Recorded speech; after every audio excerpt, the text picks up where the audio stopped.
comment le régime du président Alassane Ouattara confond les criminels économiques. Souvent, là, il faut qu'on explique en français simple pour que vous compreniez. Donc là, vous avez vu tout dernièrement, ils ont parlé de blanchiment d'argent, les stratégies que les blanchisseurs d'argent utilisent là. Comme ce n'est pas ceux qui sont là à l'école, ceux aussi qui sont là à l'école là, savent aussi comment les attraper. Exemple, écoutez cette stratégie du gouvernement ivoirien. Pour donner un exemple avec le blanchiment autonome, l'exemple du pasteur. On a identifié un parc auto dont on a estimé la valeur à 700 millions. Bon, je suppose que s'il a un parc auto de 700 millions, peut-être qu'il a 300 millions dans son compte, peut-être qu'il a un patrimoine immobilier de 1 milliard. Donc, on va supposer que tout son patrimoine tournait était dans l'ordre de 2 milliards.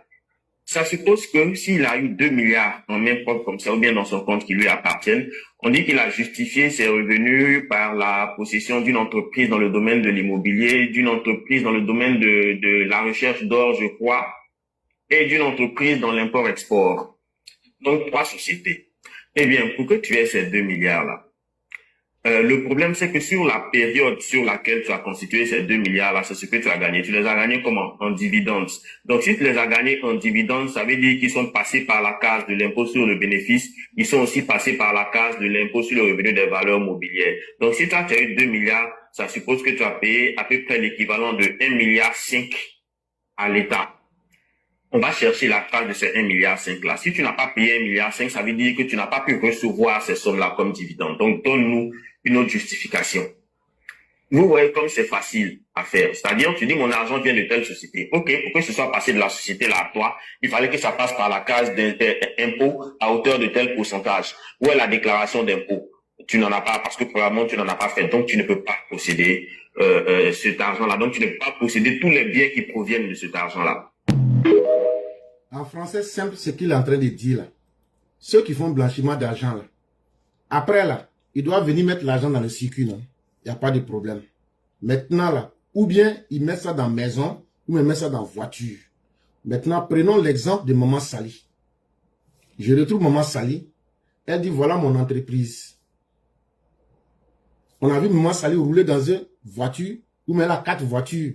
Ces 4 voitures là, quand on calcule là, ça fait 300 millions. La maison dans laquelle elle vit là, la maison là fait 700 millions.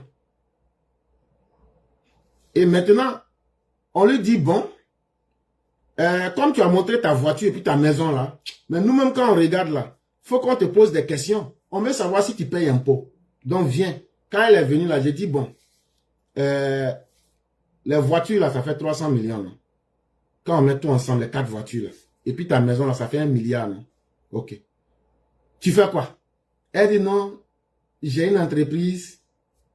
C'est tout? Non. J'ai aussi, il y a des gens qui enlèvent l'or pour moi dans la mine Koné. Ok. Et puis après encore, elle dit elle fait import-export. C'est pas femme du là. Elle est dans tout. Elle a cité non. Donc il y a 3 choses qu'elle fait. Elle a elle-même son entreprise. Elle fait import-export. Et puis, elle a pris le bouquet pour aller faire, pour aller enlever l'or. Ok. Pour posséder les 4 véhicules qui ont une valeur de 300 millions, et puis la maison de 700 millions, là, quand on met les deux, ça fait 1 milliard, non? Il faut qu'elle ait réalisé un bénéfice. Si tu n'as pas réalisé bénéfice, comment tu vas posséder ces voitures et puis ces maisons? Donc, on va lui dire maintenant, là, la maison de 700 millions, tu dois dedans là-haut. Tu as payé impôt foncier. Chaque année, là, tu dois payer impôt foncier. Oui, soit c'est oui, soit c'est non. Ça c'est pas réponse. On met à côté, on dit ça c'est pas grave. Bon, tu as entreprise, non? Tu as enlevé d'or, non? Tu as impôt-export, non? Faut nous montrer l'impôt sur les bénéfices. Tu as réalisé des bénéfices, non? Faut nous montrer le papier qui prouve que tu as payé les bénéfices que tu as eu là. On devrait prendre un impôt, faut montrer ça. C'est pas ça ne veut rien dire. On découvre qu'elle n'avait pas payé l'impôt sur le bénéfice réalisé et elle n'a pas payé l'impôt sur la maison qu'on appelle l'impôt immobilier. Là, ça seulement là. Elles sont en train de vivre qu'on peut estimer à 1 milliard là. Tu peux vivre à 1 milliard et être incapable de payer impôt. Donc, ça veut dire que si tu n'as pas payé les impôts là, c'est parce que tu n'as pas eu cet argent. Ça veut dire dans le monde réel là, tu n'as pas eu cet argent en vrai. C'est ce qui a fait que tu n'es pas allé payer les impôts. Ça, c'est la base la plus simple. Et donc, comme tu n'as pas payé ces impôts-là, on va fouiller maintenant pour que tu payes ces impôts-là. Et quand on va rentrer dedans, c'est là on va découvrir. Et puis maintenant, tout sera ginseng. Donc, ceux qui sont les criminels financiers, qui pensent qu'eux, ils vont s'en sortir. Actuellement, même le régime de la Ouattara cherche l'argent.